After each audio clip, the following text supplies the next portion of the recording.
I was going to be a working mom and I was going to have to do everything at 100%, right? I had to 100% committed to my job, 100% committed to my motherhood, and 100% committed to keeping my child and my family safe in a pandemic. And so I was operating at this 300% that doesn't actually exist because there are not three of me. And I was not willing to let anything go for fear of what that would say about me as a person. Welcome to the Mama I Hear You podcast, stories for moms by moms. I'm your host, Jamie Evans, a mom to 4 and 7-year-old boys. In this space, we'll be sharing relatable motherhood stories from listeners like you that make you feel seen and understood during this messy, beautiful season of life. From the moments that feel incredibly hard to the moments that make you belly laugh, no story is off limits. So warm up your coffee again, and let's get started. Today's story is about Rebecca and her experience of having a baby in New York City right at the beginning of the pandemic. You'll also hear about some of her challenges with getting pregnant, pregnancy itself, and the surprising way she found help with breastfeeding during the COVID lockdowns. You'll also hear about the very relatable struggles of 2 full-time remote parents juggling a newborn without any help. And the one thing she thinks all of us moms need to hear a lot more often. Meet Rebecca. I am Rebecca Ornelas, and I am a storyteller. Essentially, I do that in a multitude of forms. I am a podcast host. I am a filmmaker. I am a performer, and I also coach people on storytelling. After being together for years, she and her husband decided it was time to start trying to have kids. But it wasn't as easy as she thought it would be. I did not start trying to have a baby, despite my husband and I being together for ever, until I was 34, which didn't seem that old, right? Especially nowadays. And I was like, all right, we're ready now. And we start trying and we start trying and trying. And it just doesn't happen. A year goes by, 2 years goes by. And I still have it in my mind. I don't need to talk to anybody, And at the time I was living in Brooklyn, and even my OBGYN was like, this is Brooklyn, whatever, you can have babies later. And then finally, after a while, they're like, yeah, I know. Okay, now you should probably go get checked out. And I was on the fence really about whether or not I wanted to do fertility testing. Ultimately, Rebecca did decide to move forward with the fertility testing, and this is how she describes it. God-awful fertility tests, months of all this testing, as I'm sure a lot of your listeners will know. Some of them are quite painful. To be given and returned a 27-page document of all the things that were wrong with me. Husband, fine. Sperm, amazing, right? And I feel like that always happens. It's yeah, you've got greater than average mobility and all of this stuff. And well, Rebecca, here is everything that's wrong with you. After that 27-page document, I go through a whole grieving process. This is my body. This is how I expected it to go. This is not how it's going to go. And you have all that guilt and shame and stuff, what's wrong with me? At this point, they have been trying to have a baby for over 4 years. The fertility clinic tells them that the cost of IVF is $40,000, which they just can't afford. But there is a treatment available that's less expensive called an IUI. IUI is $2,000. It's okay, we can afford a couple of rounds of that, whatever. And then before I go to start the process, we go on vacation and I get pregnant while on vacation. So it was a miracle, right? All babies are miracles. This is my miracle. It was amazing. Rebecca and her husband are so excited. It's happening. She starts to dream about her future. She plans on having a natural birth, and she pictures what life is going to be like with her newborn. She pictures being surrounded by family and making a bunch of new mama friends. Yeah, Yeah, and I was like so excited for that. I'm going to have all of these like mama friends. And I was like, I'm going to sit in circles on the floor with my baby and they're going to be crawling. I'm going to have library time. Her pregnancy is going along fine, but then before birth, her baby is just not turning. Rebecca is really trying to avoid a C-section, but she needs the baby to turn into a head down position. Baby's not turning, baby's not turning, baby's not turning. So I do everything in my power, like, yoga ball and all of these exercises. And I go to a chiropractor. And then I have this thing called aversion. You go to the hospital, they give you an epidural, and then they try to turn the baby from the outside. And one thing I realized that they don't like, there's all this discussion about like whether or not you're going to have an epidural, right? Like, should you have an epidural? There's this, information about it and, why it's okay, why it's not okay, all of this stuff.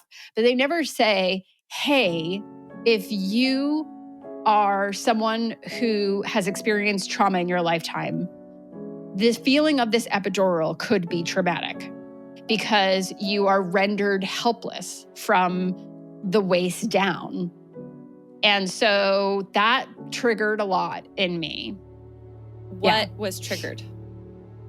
I was sexually assaulted when I was 14 years old. So the feeling of not being able to control my body or to be able to run when something's uncomfortable or scary, and that's literally happening to my body, it triggers all of those memories. Unfortunately, even with the version procedure, Fiona stayed breech. So finally, I'm just like, I'm going to have a C-section because nothing's getting this baby to turn. When Rebecca had her C-section, the doctors finally figured out why Fiona wouldn't turn. Fiona had her cord wrapped around her neck, the umbilical cord, twice, which is why she couldn't flip. Because every time she turned, it would tighten it. Baby Fiona was okay. They finally had their little baby girl they had waited so long for, and they are ready to go home. So this is February 19th of 2020, and I'm living in New York City. And, I've just had a C-section, a surgery, a major abdominal surgery, and I'm kind of loopy, right? I've got a new kid. I'm in pain. I'm on all these drugs for recovery. I'm trying to breastfeed.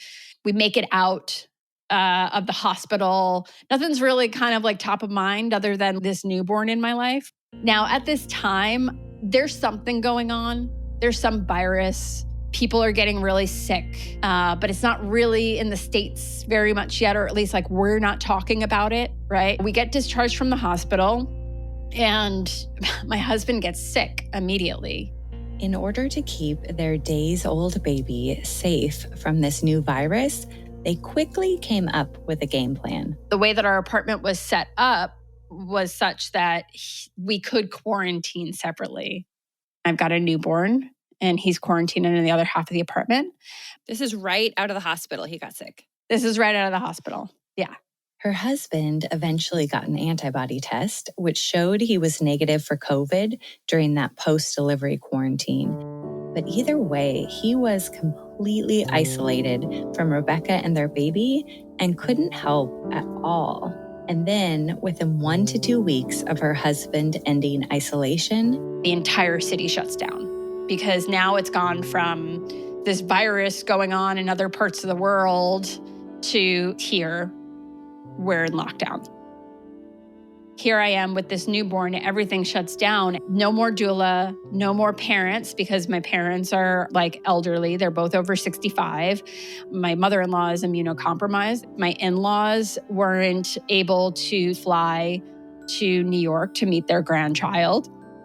And I actually had people say to me, having a newborn is just like being in quarantine because you don't go out, you don't see anybody. It's all about that newborn. I'm like, tell me, when you had your child, who came and helped you?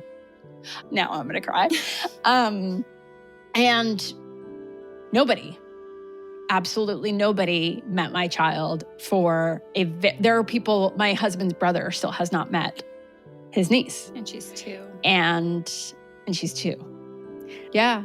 I think that we've had to grieve a lot more than one would expect in the period of having a new kid. So for me, there was the grieving when I was struggling with infertility. And then there was the grieving that I wasn't going to have a natural childbirth like I had expected.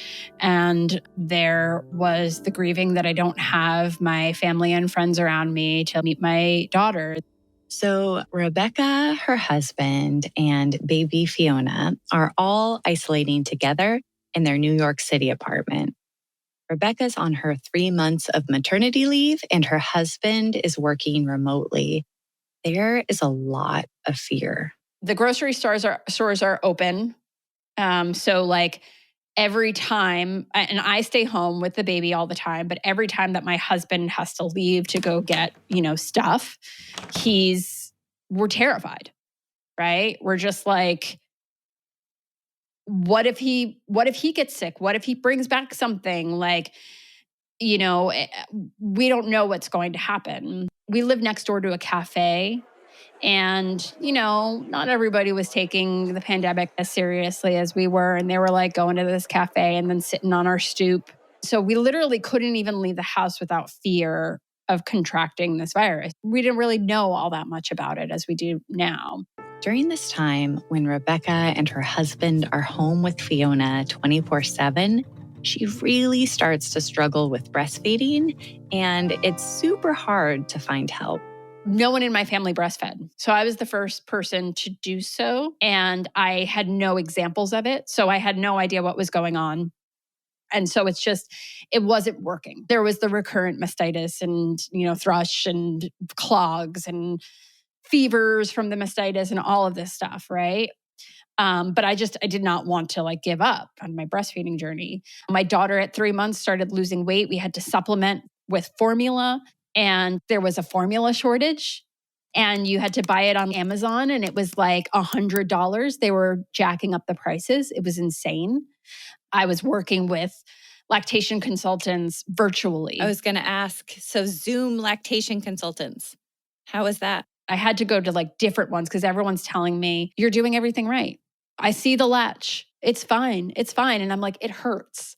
And then finally, one woman was like, hey, this is going to end your breastfeeding journey if we don't figure something out. So finally, I get this wonderful lactation consultant, and she was an IBCLC. And she's like, okay, I live in Brooklyn too. I'm going to leave a scale on my front, there's a special scale for weighing babies. I'm going to leave it on my step. You're going to come pick it up. And we're going to, see how much milk she's getting all the time. And she was barely getting anything. She's like, look, I know this one ENT in the city that's working. Technically, she's not supposed to be. And she could clip the tongue tie for you if you want. And so my husband and I drive through this dead city where things are boarded up because there's also riots going on at this time, if you remember. Rebecca is referring to the riots that erupted in New York City after the murder of George Floyd. The city that never sleeps is completely dead. We go into this empty office with this really wonderful woman. She actually specialized in babies with tongue ties and lip ties because she was a breastfeeding mother that had a really horrid experience. So she was like, there are still mothers, babies being born in this time. And technically I'm supposed to be shut down, but I can't let you women go in pain. The ENT clips the tongue tie, which is exactly what was needed. Fiona's finally able to get the milk she needs, and Rebecca can finally nurse without all of this pain. At this time, Fiona is 3 months old and maternity leave is over. Rebecca and her husband are both now working full-time from home over Zoom, and because of the pandemic, with no help. I went back to work at 3 months postpartum. I go back to work and it sucks. And I'm breastfeeding on Zoom calls with the camera pointed up. And constantly fielding like phone calls. My husband and I had made these schedules, these color-coded schedules, like, okay, I'm going to take Fiona from 7 to 8:30. And then, at that time they're like breastfeeding every hour and a half. Like, okay, we're going to take this time and then you're going to take this time. We're just passing her back and forth as we're both working. But being the mom and being the breastfeeding mom, she always wanted to be with me. How did you do like naps? That was the thing with like the scheduling. Okay, I'll take her now at this time to this time, and you take her this time. We were just passing her back and forth. But I didn't know how to put her to sleep without breastfeeding.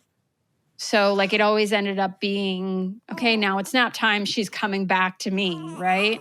So we just did that. And I had to advocate for myself, but I didn't, because I just thought I had to do it all.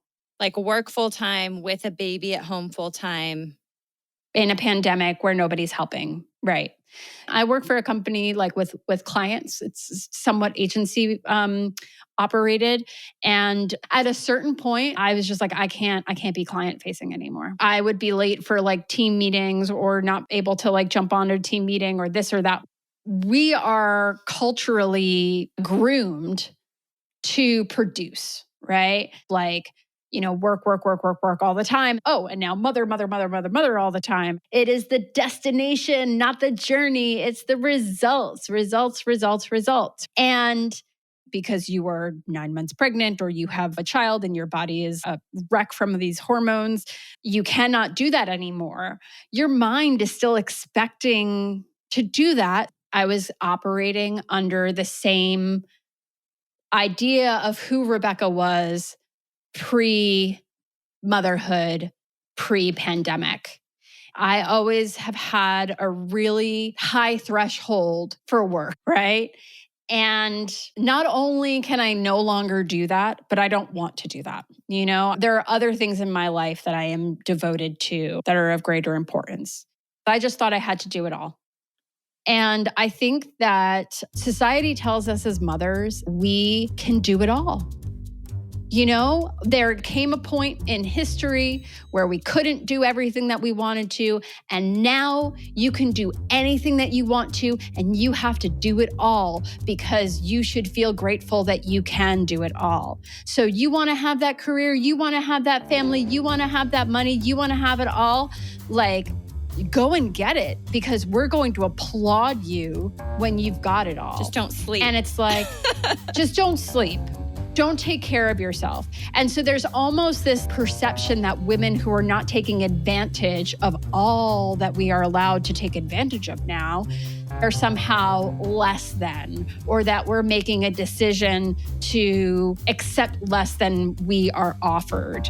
And the fact of the matter is, you're telling me I can have it all at the detriment of my mental and physical health for me to try and have it all.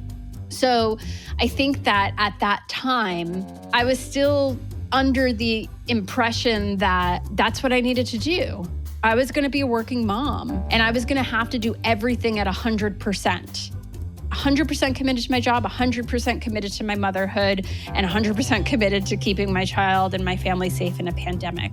And so I was operating at this 300% that doesn't actually exist because there are not three of me. And I was not willing to let anything go for fear of what that would say about me as a person. One of my tendencies is to be like, yeah, Rebecca, that's a lot, but at least this. But there's always somebody that has it worse than you. And yes, that is true. But at the end of the day, like, this still sucks. Like, this still sucks. While Rebecca and her husband are in this type of survival mode, passing baby Fiona back and forth throughout the day, they are also trying to maintain their relationship. So another thing they did over Zoom was couples therapy. That was another thing that like we realized throughout the pandemic was like, oh, we need to still have a relationship, right? So my husband and I, we went back to couples therapy, which we did via Zoom, which we had done for like a couple of years, like earlier on in our marriage. So yay, couples therapy. I'm a huge advocate for it. Was it the same counselor that you had? Yeah, because now she could do Zoom, right? So we were like, I don't have the energy to like onboard another person into my right. You know everything that's up that we keep circling about. Yeah. Okay, let's just catch you up to date, and that's it, right? This is what's happened in the past 3 years. Like, obviously, we had a kid, and there was a global pandemic. Since they couldn't leave the house, they had to get creative with the ways to connect. And they did. So we instituted virtual date nights. Like we did date nights where we took turns planning them. So like I one time got a tarot card reader or, I put like a screensaver up on the TV of the night sky and did a picnic one night. Sometimes you have to get really creative. We took tests of like, what's your love language and all this kind of thing. And so, that's how we like held on to the bare thread of our marriage. From Zoom lactation consultants and Zoom work meetings and Zoom couples therapy, Rebecca had no desire to make her new friends she had hoped for over Zoom as well. I was so burnt out from being on Zoom meetings all day. The last thing that I wanted to do was get on Zoom and talk to a bunch of other moms. I had no desire to, get on another virtual mama meetup or anything like that.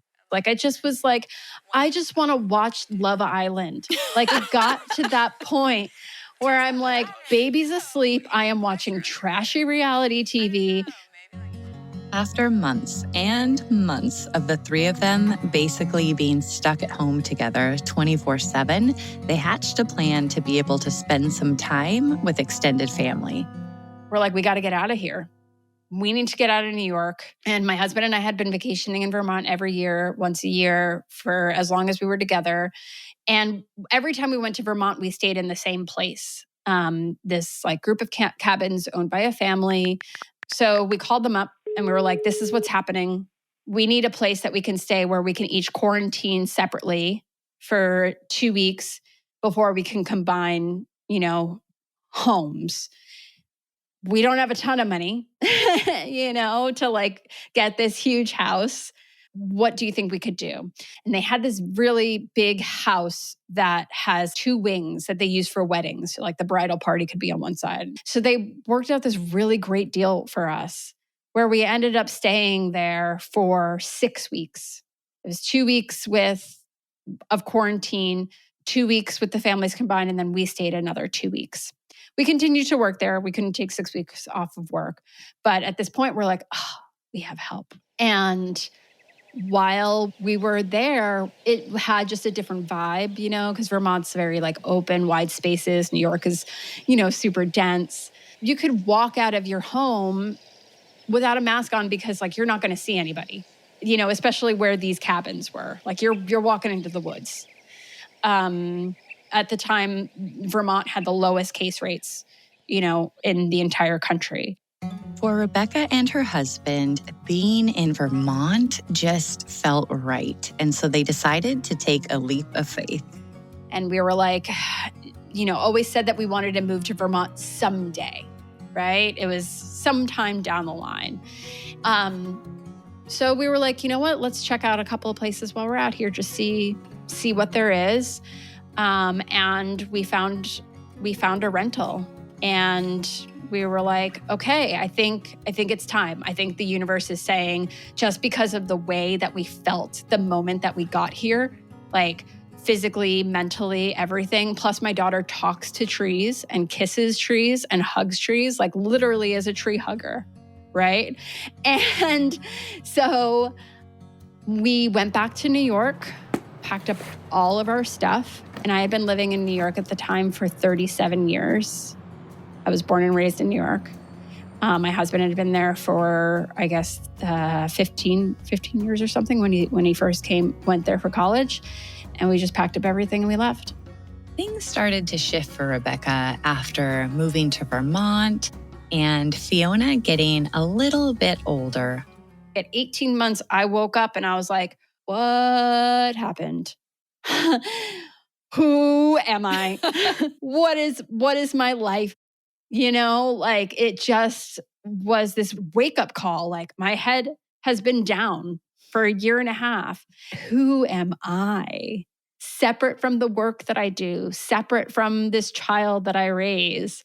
Because when you have a kid, there's also this period where that really is like everything, right? In the beginning, it's just like my whole function physically and hormonally is to be in connection with this child.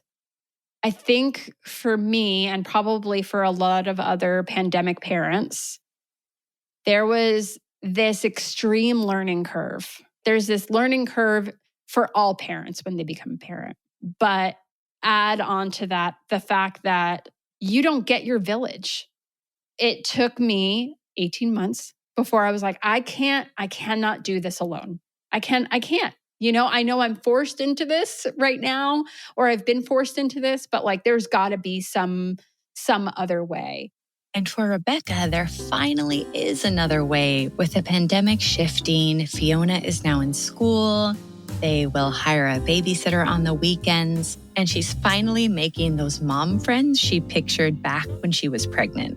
To be honest with you, I am just now building a village because I moved from a place that I had lived my entire life.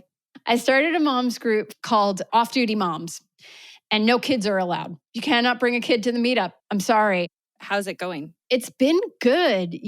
We've met twice so far. Okay. And tomorrow night is our third meetup, the first nighttime meetup. And we're going to listen to jazz music and have mocktails or cocktails of your choice. And with no longer being in lockdown, it's so much easier to get help from a professional when she needs it. With her struggles with breastfeeding, she had to pick up a baby scale from a porch, drive through a dead, boarded up city to this empty office to get Fiona's tongue tie clipped. But now she can just schedule an appointment. She's going through some sleep issues. It's a mess. So I hired a sleep consultant. I'm like, you know what? I cannot function on this little sleep, right? It's taking like an hour of me like holding her hand at night and she's sleeping, she's going to bed later and waking up earlier. And it's just like, So I was just like, I need some help. Had it not been for the pandemic, Rebecca says she likely still wouldn't be nursing Fiona because she hates to pump and she would have had to pump at work. They probably wouldn't have moved to Vermont, and they are super, super happy there. And she appreciates that she got to spend so much extra time with Fiona that she wouldn't have had otherwise. But at the same time, it was really, really hard. This experience of being a mom in a pandemic is absolutely valid. I'm not going to say, at the end of the day, I'm just so grateful, because I feel like part of toxic positivity to like completely negate everything else. But it's like anything else. It's a mixed bag. There's the good and there's the bad. It's bittersweet, and it's just the way that my journey went. Before we sign off, there's one thing Rebecca wishes she would have heard more in those early months, and she thinks we all need to hear more. It's simply this. I didn't hear the word mom for a really long time because no one was coming to visit me and saying, "Oh, you're such a good mom," or "Look at you, mom," or anything like that. And Fiona couldn't speak yet, right? So what I really wanted to hear is, "You're doing great, mama. Like you're doing awesome." And like, that's it. I still want to hear that. I still want to hear that. You're doing great, Jamie. You are doing great, mama. You are. I need to hear that I'm doing awesome. Right. Hopefully there are some partners listening to this and they're like, I'm just going to go give my partner some more accolades and tell them how wonderful they're doing. I love That's it. Yep. Just tell me. 3 times a day. I want 3 reasons. Yeah, we all just need all the support that we could get. Since I recorded this episode with Rebecca, I found out that she's actually quit her job and started her own business. It's called The Story Artisan, and she helps people discover, develop, and deliver their own unforgettable stories. You can find Rebecca at www.yourstoryartisan.com. Thank you so much for listening to this episode. I need your help to help this show get in front of more mama listeners who might benefit from these stories. Please follow, rate, and review the podcast. Go to mamaihearyou.com on whatever device you use to listen to your podcasts and click on the button that says Rate This Show. That's MAMAIHEARYOU.com. Also at mamaihearyou.com, there is one of my favorite things. You can record your answer to the fun question of the month, such as, where do all the missing socks go? The answers will be pieced together in upcoming episodes with some of the best answers shared on Mama I Hear You's Instagram page and in the Facebook group. And finally, I would love to hear from you. At the website, you can leave me an audio message about the show or just motherhood in general, as well as fill out a short form if you'd like to share your own motherhood story on the show. Thank you again for listening, and I look forward to connecting with you.